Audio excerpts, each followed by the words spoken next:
I'd like to, if Cheryl Roberts come up for the purpose of giving an update on the Wellness Hub. Mr. Chairman, may I also invite Kevin O'Connor from Repco? Thank you.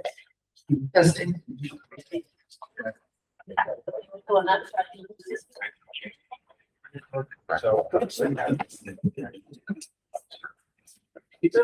evening, and thank you for letting us have some time to update you on the welcomes or the Wellness Hub. We've had some changes, which I'll tell you about, and just to give you some background for people who maybe don't know me and don't know this project. I'm Cheryl Roberts. I'm the director of the Greenberger Center for Justice, and we have been partnering with the City of Hudson and also Columbia County since 2020 to put the Wellness Hub together. And by way of background, well, Just something else. yeah, okay, great. And before we get into the SIM report, I want to introduce Kevin O'Connor from Repco. Repco is our partner in development for the Welcome Center Wellness Hub, and you'll hear more from Kevin in a moment. But I wanted to, again, set the stage here. The city and county worked together beginning in 2020 to put together a mapping exercise for the county of services that were needed for what we call the high utilizer population. People who often have mental illness, substance use disorder, many other co-occurring health concerns that frankly cost the county a fair amount of money and, also a lot of heartache for their families. And so the notion was to see where they were falling through the cracks and then figure out how to deal with this population in a more humane, cost-effective, and clinically effective way. So what we found is that housing is really at the heart of so many of these stories where people are falling through the cracks. Supportive housing, in particular, is of critical importance.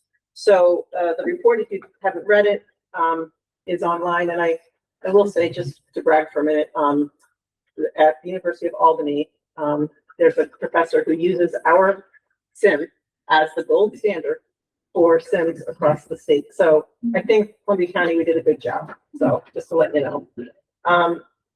So after we did the SIM, we formed a joint task force to implement the recommendations of the SIM. And we focused again on housing. And so this is a public-private partnership with Town of Greenport, City of Hudson, Columbia County, and also the Greenberger Center and Repco. And what we did was the Greenberger Center reached out to Paul Caruso, who was incredibly generous and has been the entire time, and he donated 4.8 acres originally to us to use as a wellness hub. The wellness hub is designed to have supportive housing, a shelter, as you'll see in a minute, and also permanent supportive housing. We had some problems with wetlands, as some of you know. Wetland rules changed in January 2025, and it basically made our entire parcel, the first parcel you're seeing, a wetland. We went back to Paul Caruso and Rick Cummings at Mulholland Oil, and they both agreed to donate more properties so we could expand and then address and mitigate the wetlands impacts. About a month and a half ago, those wetland regulations were overturned. And we didn't know if the agency DEC would try and fight that decision. They didn't. And so we are still going to move on with this project and mitigate any damage to wetlands because frankly, we already rearranged the entire project and it's the right thing to do anyway. And so we've designed the buildings around the wetlands and also will be mitigating any damage by planting indigenous species and boardwalks and vegetation. So it's actually going to be, I think, more beautiful, but it's taken more time. The other thing some of you heard about is an eagle. There was an eagle nest there that was causing all sorts of problems, and now that's gone away. I'm not quite even sure how, but no more eagle nests to deal with. So we're moving on. So this is where we are now. And I'm still going to turn it over to Kevin, but we, as some of you know, had proposed emergency housing, 28 units, permanent supportive housing, 35 units, and then something called an STTR, short-term temporary housing, very intensive housing, 120 days, a lot of services by a company called Gateway. The long story short here is, I decided at the Greenberg Center that we would not be leasing lands to them for various reasons. And so we will no longer have that SDTR. It would have been 10 to 14 houses, individuals, and they would have come from, I think, 5 to 7 counties surrounding. And so again, they are no longer going to be on the hub. But I think that's okay because it frankly gives us more room to, to spread things out. So what you're seeing here is this first building. Oh, I can. Okay. So this first building is the permanent supportive housing. I'm going to go back for a minute because this is where you're going to come in to the hub. Just so you know, because down here, Paul, can you see the pointer? Yeah. Okay. So Paul has said we should not be going beyond this portion of his property. So this is actually the superintendent's apartment. There'll be someone there 24 hours a day who will live there. And then this little area here is basically what's left of the Welcome Center. We could not get funding for the Welcome Center, but there is a little bit of funding, which Kevin will tell you about, to do things like a community space and a few offices. There'll also be a bus stop here because we're hoping the county's going to extend some bus service over to the hub for Sclera. So we'll see. We'll talk about that. And then over here is the shelter, emergency shelter, and Kevin's going to talk about the layout. And then here's the permanent supportive housing. And this is an outdoor pavilion here for recreation. So another vantage point, permanent supportive housing, shelter, and the superintendent's house. And I'm going to now turn it over to Kevin, I think, to talk about that. Sure. So yeah, so let me just skip that. So we have floor plan for the housing unit, and then we have, oops. Okay. Thank you. Good evening, all. Kevin O'Connor, CEO of Repco, nonprofit celebrating its 45th anniversary this year. We started in Ulster County, but working in 6 counties, really in the Hudson Valley. I just found from a convening of Northeast neighborhood organizations, of which were 69 of us gathered up in Andover, Mass, Lawrence and Lowell. I've never seen such a collection of mill buildings as are up there. I've never been up there. There's never ending mill buildings. Oh my God, the seat of the Industrial Revolution, textile. Wow. Anyway, so forgive me a little bit, but I think two members of the planning board today were able, in Greenport, were able to go down and visit 2 of our sites in Ulster County. Landmark Place, a senior housing campus that we recently did with, I think 60 some odd units. Half are for seniors who are experiencing homelessness. I met a woman there who was living in her car for 3 years prior to being given an apartment at Landmark Place.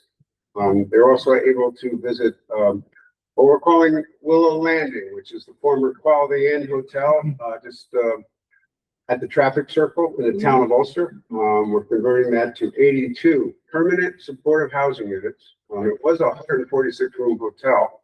We're taking it down. We're going to have studios, 1 bedroom, 2 and 3s. We're going to serve families and individuals. And also on that site, it had a pool, indoor pool. We're converting it to a saltwater pool, indoor. It had a Rudigan Steakhouse, so we're converting that to both a commissary kitchen. We have a local entrepreneur that wants to run a commissary kitchen, so that the folks that are interested in making food or food trucks or what have you, and daycare on site, the YW.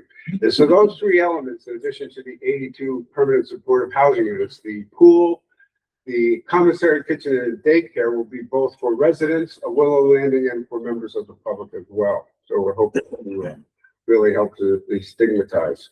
Here at the Wellness Hub, 35 units of permanent supportive housing, supported by Empire State Supportive Housing Initiative. We've already received our operating support. We're looking to both a couple of our state agencies to provide the capital for both the permanent housing and the emergency shelter.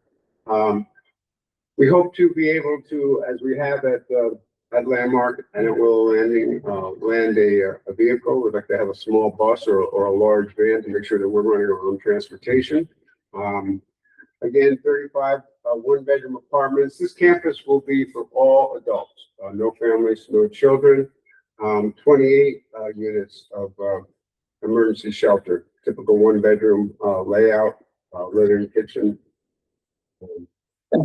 In terms of staffing, we will have 24/7. Cheryl mentioned that we'll have a live-in superintendent.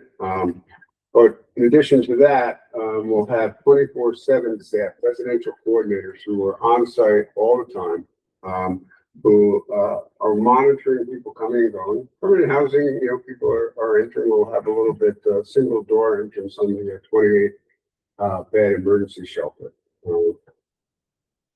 We'll have case management. We'll have activities coordinators. We'll have, as I said, the 24/7. We'll have maintenance in the form of an on-site superintendent, housekeeping. We'll also have a food service. So in the 28 bed shelter, you can see here, we're looking at the permanent housing layout in a wing. In the 28 bed emergency shelter, we'll have a food service serving 3 meals a day. I think we have pods of, this is showing your community space. We'll have 6 people in pods. Seven Seven times 4. 4 pods, 7 people. Thank you. Everyone in the shelter will have their own room and their own bathroom. There'll be some shared community space, and then there will be a commercial kitchen with a dining room to provide breakfast, lunch, and dinner 7 days a week for the emergency shelter. We'll be taking referrals from the Department of Social Services here in Columbia County for the shelter, as well as for the permanent housing. Here we're taking a look at the 7-person pods. Again, 4 on top, 3 on the bottom. Some activity, community space to the right, multi-purpose room to the right, lobby. We'll have elevators serving the building, make sure we have access. We have, been speaking with the Department of Social Services about their ability to pay per diems for the emergency shelter, so we can have it in 24/7 case management staff. We have already obtained our ESHI support for the permanent. And the capital funding, we have a commitment from New York State Homes and Community Renewal from home ARPA funding. Obviously, the county has put forth a significant amount of your funding that was home ARP. Yes, and we are applying, I think, by the end of this month or early July for HHAP, Homeless Housing Assistance Program, for really the final capital to build those units. The front building that Cheryl mentioned a couple of times, at one point, maybe a welcome center with some other nonprofits. A little challenging to find capital support. The housing itself on both permanent and emergency, the capital is there. We hope to convince our capital funders that maybe a 2-bay garage to help with the maintenance, and on-site superintendent, both of which are really to support the housing, and then have some additional community space and perhaps some offices. We'd like to make that facility be as robust as it can. I think I go back to the site. I think with the loss of the SDTR would have been on this bottom right center. There's more room to deal with the wetland mitigation, and provide more area for people to have some open space. And we hope to have a nice pavilion on site. And again, the idea is to provide both emergency and permanent housing to vulnerable populations, all adults, men and women. Have the requisite staff on site in both case management, support services, facilities, residential coordinators to really make sure that the site is well run and it's safe and secure for the residents and for the staff and for our neighbors. We're hoping to link with transportation, have our own transportation for folks, and link to transportation services that are offered here in the county, such that we do not wish to encourage walking traffic necessarily from the city of Hudson out to the site. Happy to answer any questions, but Yeah, no questions. Thank you both so much. This is amazing. I'm really excited to see this happening. And if I understand the model correctly, we as the county have invested ARPA funds. You're getting other sources of funding for capital, and operational costs. And the funding that DSS already pays that I don't actually use as county funding, it comes to state vouchers. Instead of going to these motels where the conditions are deplorable and they're not getting access to any services, is going to instead come to you to run the operational costs. And so other than our initial kind of capital investment from ARPA funds and possibly an investment of getting our county buses out your way, we're really not spending any more of the county resources. We're taking money that DSS is already paying, and we're just getting a much better model for people to be actually supported. Exactly right. Yeah, using those per diems and providing a much more robust, and they'll pay, They started in 1988 in Poughkeepsie at a homeless shelter with Hudson River Housing, and the per diems that Dutchess County was paying was $55 a night. That's $1,500 a month, and rent was $600. But we were providing, and they were paying that same per diem to all the hotels. And then Westchester was sending people up. We had on-site daycare. We had on-site case management. We had a driver. We had 24/7 staff to really provide security and safety where everyone else was in a hotel. That's still true today. Well, one of those hotels is all the way in Canaan that has no access to DSS for services, to the grocery store, to the things that people need to. So, thank you. Other questions? I'll say one question that has come up is whether we will take people in the sex offender registry, and at this location, we will not. I think those folks need a place, but they won't be here. Another question. I just want to thank the county again so much for that initial 1.4, 1.5 in ARPA funding. It has been a game changer. It's how we got kind of off the ground here. As you heard, there's a lot of capital out there, which is great news, and there's operating, so great news. But we needed money to do all these renderings, to deal with the wetlands, to deal with the eagle, to deal with on and on and on. So we just are so grateful, and for the continued support. Thank you very much. Yes.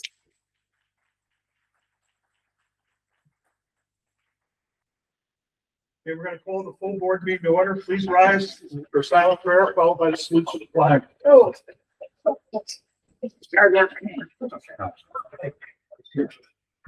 I pledge allegiance to the flag.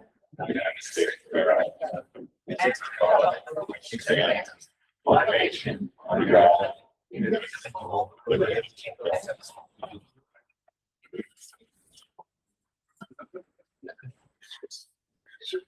I'd like to ask the clerk to call the roll. Lutz. Present. Weigel. Here. Holmes. Here. Simmons. Here. Stacks. Here. Adams. Here. Wolf. Here. Collins. Here. Silverberg. Here. Eldridge. Here. Helsley. Here. Warcheck. Present.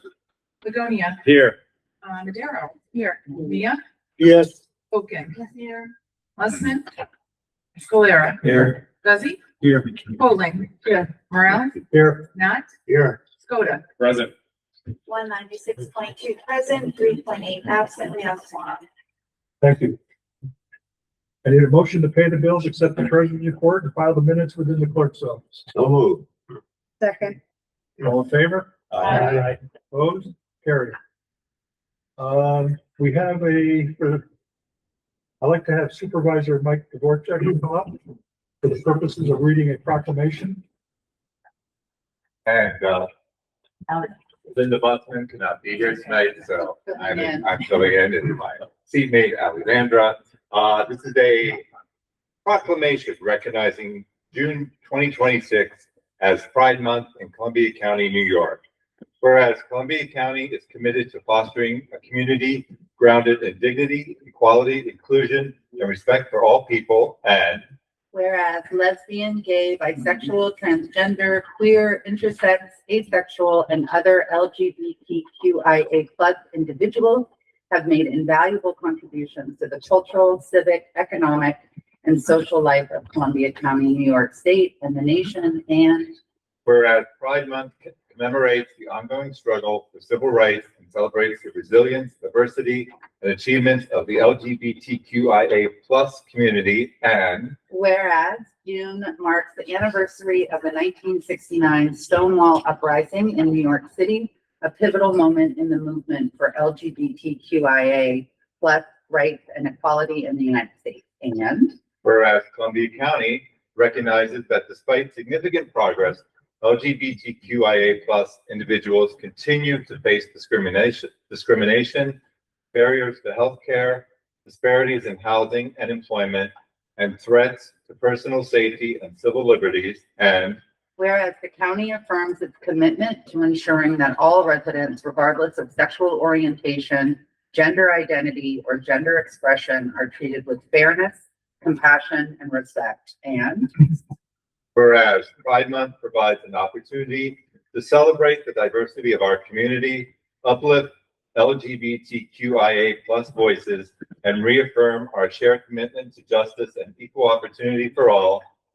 All right, now therefore be it resolved that the Columbia County Board of Supervisors hereby recognizes June 2026 as Pride Month in Columbia County, New York, and encourages all residents to join in celebrating the contributions, history, and continued pursuit of equality for the LGBTQIA. Oh, man, the last one, QIA+ community. Thank you.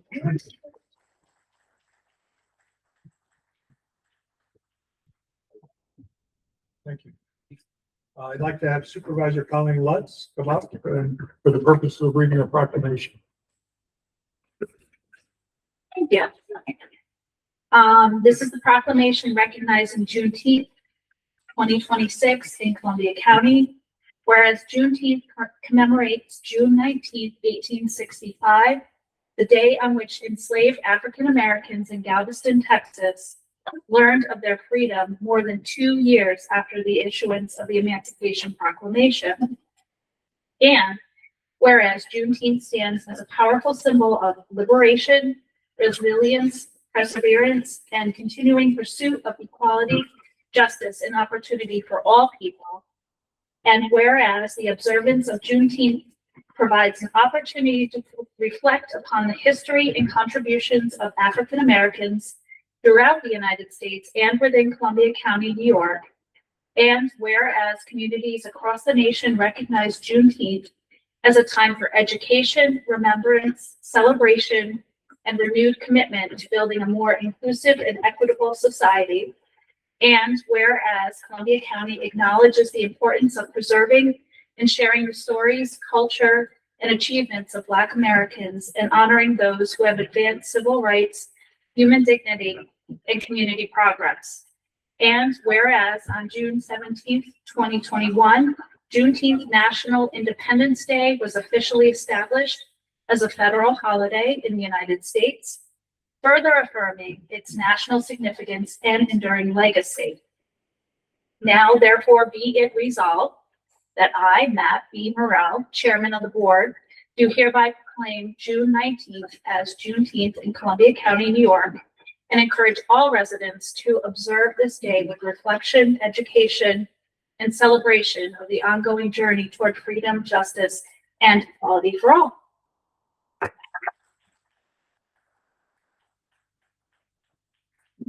Thank you, Supervisor Lutz. Next, I'd like to request the clerk to read the resolutions.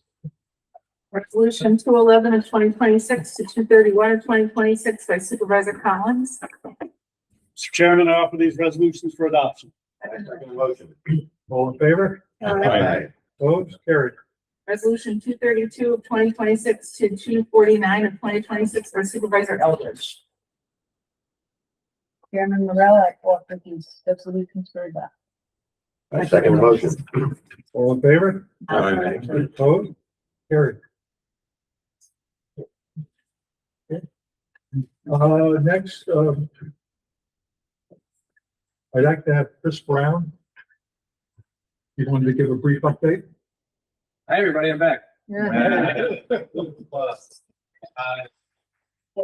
Just want to give a few quick updates about what's going on with the housing initiatives that the county had initiated over the past couple of years. So the first one is the countywide pro-housing community technical assistance grant. So this is going to be the countywide abandoned building study, as well as some legal services. So the county won that grant. We got the award letter towards the end of February, and then we've been waiting for the contract from the state for some time. There is some personnel changes at Homes and Community Renewal, but they are going to send the contract by the end of next week, I've been told. Mike and I are working on finishing up the RFP, or however we're going to bid out for contractor services. So by the time we get the contract, we'll be able to hit the ground running on that. The second thing I wanted to update you all on was initially CEDC had contracted with my new employer, Hudson Valley Housing Progress, for me to continue some of my housing initiative work, most of the Columbia County Housing Task Force and the Columbia County Land Bank Corporation, administering those until the end of June. CEDC and Kind of Progress reached a mutual agreement that I will be extended until the end of July. So I'm here until at least August 1st. So hopefully that will help my successor in the housing development coordinator position hit the ground running. We'll have a little bit of overlap, so I can kind of debrief them on what's been going on. The third thing that I wanted to update you on was the Housing Task Force has decided that we want some more representation from throughout the county. Currently, there are 6 municipalities represented on the Housing Task Force proper. We talked in the past about having a representative from each municipality across the county. They don't need to be on the task force. They need to be on the advisory board. They don't need to attend meetings. Really small lift. We're working on what the scope will look like. What we're calling this is community liaisons. Just as long as there's one person in each town, village, in the city of Hudson, as long as there's one person that we can rely on to either carry the message of the Housing Task Force or to tell the Housing Task Force what's going on in the town so the county knows. And that's something that we're currently working on. So I wanted to pitch it here, and then you will certainly hear from me in an email with the next week or two. Yes, everything I have, unless people have questions about other things that are going on. I just have a comment. I want to thank Chris for coming out to our town. Folks were really impressed. Did a nice job updating. So thank you. Yeah, the town of Getting has recently formed a townwide housing committee. Yes. And has had a really productive couple of first meetings.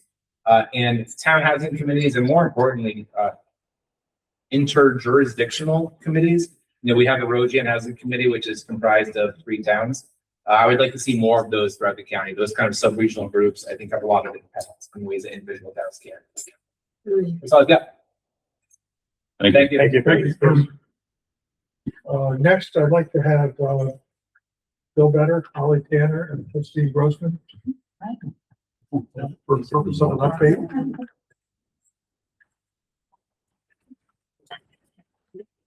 We're just gonna stay down here. Where would you like? Right there. Thank you very much. I'm Bill Better, the county historian. I appreciate you giving us these few minutes to talk to you. And I remember back 5, 6, 7 years ago when I became county historian, I would come to the county government committee meeting, and Kippy Weigott would roll his eyes because Bill would come and talk about the 250th anniversary. And he'd say, we have so many more things that are more immediate and more pressing. Well, here we are, folks. And I want to tell you something, that thanks to the support of the Columbia County Board of Supervisors, we have been having a wonderful year for the 250th anniversary of the birth of America. And I look at Supervisor Dvorak and Supervisor Ooms. They put on an incredible show in the first 2 weeks of January, reenacting Henry Knox's trip, which really changed in many ways the American Revolution. And he went through Columbia County. Not many places can say that. And these 2 supervisors, among all of you, because we've got a great deal of financial support from Chairman Morrell, and I'm very grateful for that. But the amount of work that was just amazing, and I'm very grateful for those that attended the event in Kennewick. There were lectures, there were reenactors. We had folks down from Fort Ticonderoga in both towns, and they put on tremendous shows. And then Mike Dvorak led the handoff from the lintstock of a cannon that came from the inception of where Henry Knox took these cannons up in the Lake Champlain, Lake and George region, brought it down, and he handed it off to our neighbors in the Commonwealth of Massachusetts, and it went on through the Commonwealth of Massachusetts, culminating in a lot of events and celebrations that ended in the middle of March. So Columbia County has played a tremendous role in this year's 250th anniversary. I communicate with other county historians, and I would tell you that what our county has done and continues to do is head and shoulders above what other counties have done. I do not say that in order to be a comparison or to say, look what we've done, but it's really a tribute to all of you for your support, and it's a tribute to people that have done a lot and continue to do a lot, and we are really fortunate. And what I want to tell you about, and I'm only going to just start because these two are going to tell you about it, is the Flag Day Parade, which is our big event. Early on, we made a decision that instead of having a countywide 4th of July event, we were going to have the county's commitment, county's celebration of the 250th anniversary to coincide with Flag Day. Flag Day has historically been a wonderful event. This year, as these two will about to tell you, it's going to be really memorable. You are. Okay. You're going to hear all about it. I like the backup dancers. Yeah, you are. But I want to tell you something. There would not be a celebration and would not be a Flag Day without the financial support of the magnitude we're about to be described, without the work of these two individuals, Christine Grossman, who's the head of the nonprofit organization, the Hudson Flag Day Parade, and Holly Tanner. So if you come to this event on Saturday, and they'll tell you this is going to be a Lollapalooza of a parade, culminating with fireworks at night. Thank these two. They did it. They're all responsible for it. Christine has a wonderful committee, but really, they talk about Christine is a tireless volunteer. I don't know how she does it, but it's a wonderful thing. Right after Flag Day, there's a Flag Day event in Pembroke at the Elks Club. On June 26th, there's and you'll all get invited to it. There's a wonderful art exhibit opening at the Columbia County Historical Society celebrating 19th century artists that depicting scenes throughout Columbia County. It is just being announced. It is getting a lot of press, television cameras, so you're going to see a lot of activity associated with this exhibit. We are in the process of putting together something to be done at the Columbia County Fair. And then we are also working on, just in the inception, of some storytelling activities that are. Yeah, we'll put it up. That's my son Henry, who wants to have his own YouTube channel. So, but anyhow, we have a story. Henry, we have a storyteller who is making some very site-specific stories for Columbia County. The burning of Claremont, for example. Those are the kinds of things that you will see throughout the rest of calendar year 2026. I thank you all very much. My son has attended these things. Other children have. When I think back to what Mike Dvorak had the town hall in the town of Hillsdale, that place was mobbed. There were 250 people inside, and how many hundreds of people in the middle of January on the town board, on the state line. Lots of kids. Lots of people that really made this a memorable event. So thank you all of you and the supervisors. Thank you, Matt Morrell, who's been silently, not silently, telling me regularly that he's been supporting this, and we're very grateful. But I'm going to turn it over to these two now, and they have a little special treat for you folks. Thank you. You sure? I'm done. Okay, well, so we're over here, Christine. So yeah, I asked Kelly if we could come tonight just to say thank you on behalf of the Flag Day Committee. Bill asked me to be on the 250th committee, and when we started talking about what to do in Columbia County, Supervisor Adams was on that committee, Tim Ooms and Ronnie Knott, so a lot of things did happen in Columbia County, but the majority of the events will be in Saratoga, and we just realized it would be hard to get reenactors and everybody here, but I said, I'm on the Flag Day Committee. The county should perhaps consider joining forces with the Flag Day Committee, because this woman right here runs a really tight ship and we know what we're doing. We do the mass gathering permits, we have the security, we have the trash, we have the everything. And we're used to getting these tenders and everything. So the county agreed. Thank you, Chairman Rail, and thank you all of you for that. Christine Grossman is the president of our little humble group. There's like, I don't know how many are there? 10 of us, all volunteers, but just want to say thank you to her, and she's going to tell you a little bit about the parade on Saturday. And we know a lot of you are going to be there, which is awesome. Yes, yes. So thank you again just for giving us a few minutes here tonight. We're 2 days away. We've been planning for 365 days almost. We're still standing. I think we still like each other after all the text messages and phone calls. But when Holly came to me, we weren't even done celebrating the 2025 parade. And I was like, are you kidding me? So I thought she was kidding, but she wasn't. And here we stand. It was the best decision that the Hudson Flag Day Committee and myself made, was to collaborate with Mr. Vedder and Columbia County and the Board of Supervisors. This year is probably, and Rick, you probably are gonna back me up, I hope, is the largest parade that we will have in probably 20 years. We are almost, thank you to you guys from the towns and everybody that's doing reenactments. We are right now at 96 units. Which normally we are at about 65, 70. So it's going to be very impressive.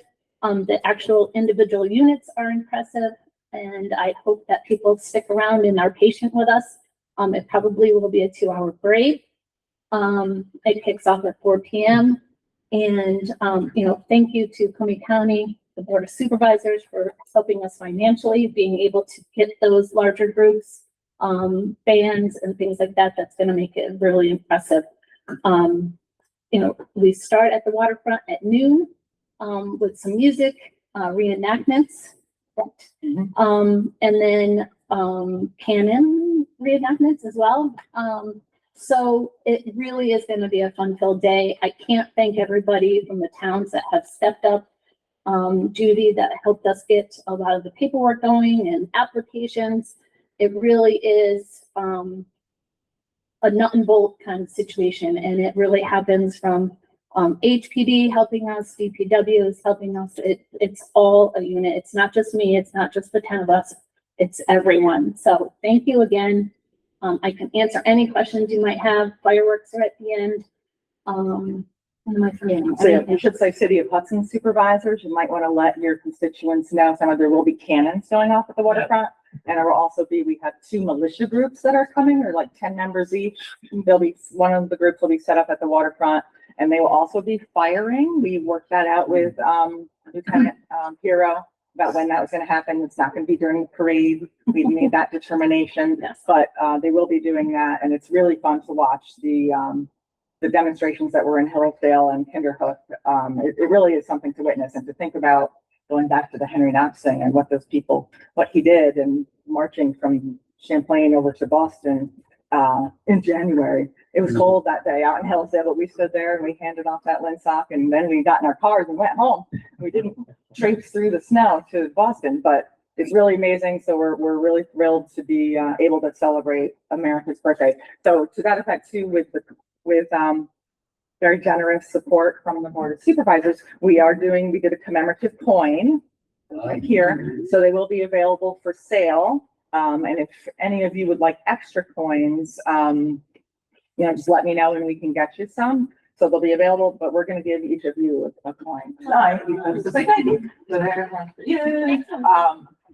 So there will be for sale. There'll be a table down at the waterfront. You referring to Judy music? Yes, she came to my town. Very good. Thank you.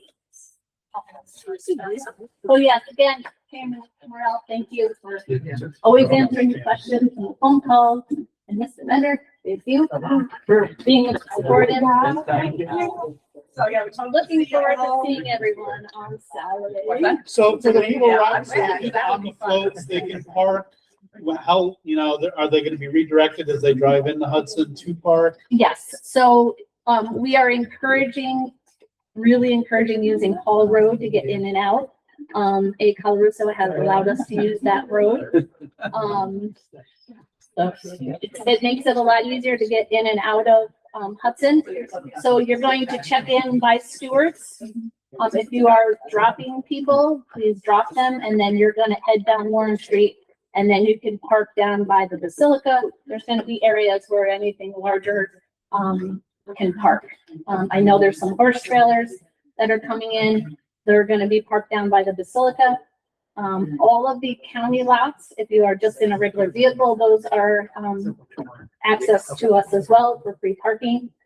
I don't know which, the courthouse as well. Oh, yeah, so the Parking. county was Matt was very generous, so any county parking lot, so DMV here, these two, the courthouse, 325, not 11. But those will be available for parking, and we do have a shuttle bus, those 3 shuttle buses that are gonna be making the loop from the waterfront and then coming up Third, making a right onto Allen Court, because of the courthouse, and then back down and then across to Columbia Street, catching all those parking lots, and then they're gonna go back around in that route. Yeah, so there's gonna be shuttle buses. Starting as well. at 2 o'clock. 2 o'clock. So if you're Until parking down in Hudson by the Basilica, you can get a bus. There's going to be 2 in the early afternoon, right by the train station. They're gonna be picking up by the train station. I don't think what else.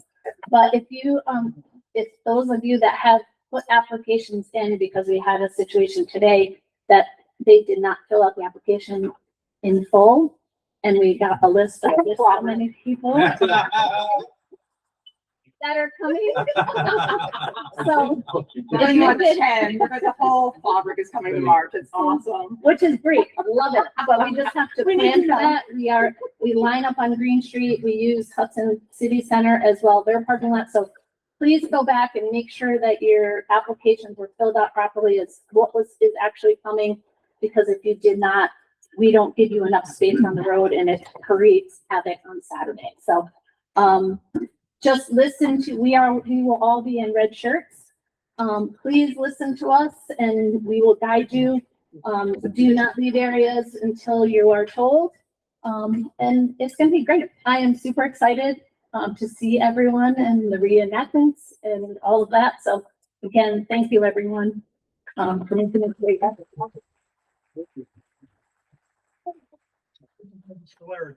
Yes, I do. Want to give a little bit of history about Flag Day in general. It was 30 years ago. 30 years ago when I was sitting in my office and a gentleman named Craig Thorne walked in and said to me, "Mayor, it's kind of embarrassing that the Elks Club with their 14 or 15 guys dressed up would march down Front Street, back up Warren Street, so they got back to the 6th Street and back to the Elks Club so they could drink beer." He said, "We can do better than that."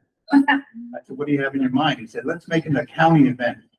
This was 1997. I believe. He was 12 at the time. I had blonder. Anyhow, what I'm getting at is that Craig took the bull by the horn, and Charlie Butterworth was there to help him along the way, and the city put in every bit of effort that we could put in and resources we could to make it a success. And it's been a success only for one reason. Christine, Holly, and all the committee people over the years have made it a success. It's been a commitment that I wouldn't ask anybody to do, because it's a huge task to do it. They don't get paid, and and I don't know how many communities or anywhere can say that they've done anything for 30 years in a row. But I know it's getting close to the end, because the funding isn't there annually and the help isn't there annually.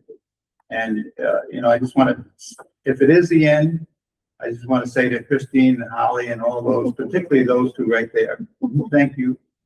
We haven't decided. There is, he doesn't like it being mentioned, but there is an honorary parade chair this year. It happens to be Supervisor Scalera. Yeah.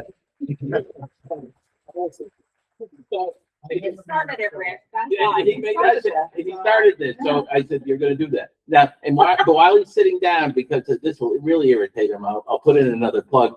I am, in another life, the president of the Columbia County Association in the city of New York, which is a social organization that meets once a year, has a nice dinner, and we sometimes have it at Gallagher's Restaurant in New York City.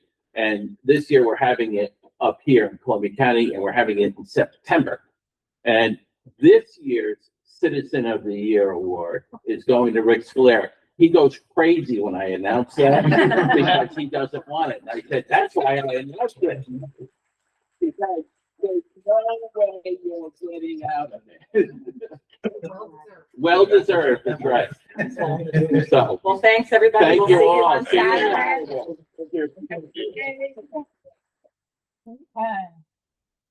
Dad, I made a YouTube channel. I knew it. Hey, police supervisors have any great business to bring forward.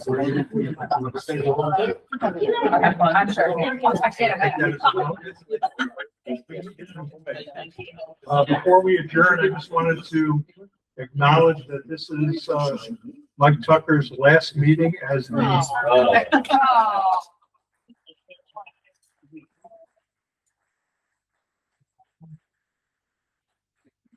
I want to thank all of you for the support and encouragement and collaborative partnerships that we've enjoyed over the last 11 years. I came for a 4-month stint. I've been here 11 years. Tomorrow's my last day, but I'm going to stay for till September 30th to ensure a smooth transition. And I look forward to working with you then and in the future. So thank you all very, very much. I was on the board of Columbia Economic Development Corporation. We had to find somebody on an interim basis, and Bruce Bonsack from Germantown Tel said to Dave Crawford and I, maybe Mike Tucker would come help us out for a few months. And here I am. And there you are. And we're very fortunate. The selection committee of the board has selected John Spampanato, who's a Hudson native. He's had experience in other careers throughout the country. But we're very excited about his becoming the new president, and he starts on Monday. thank you. For next month.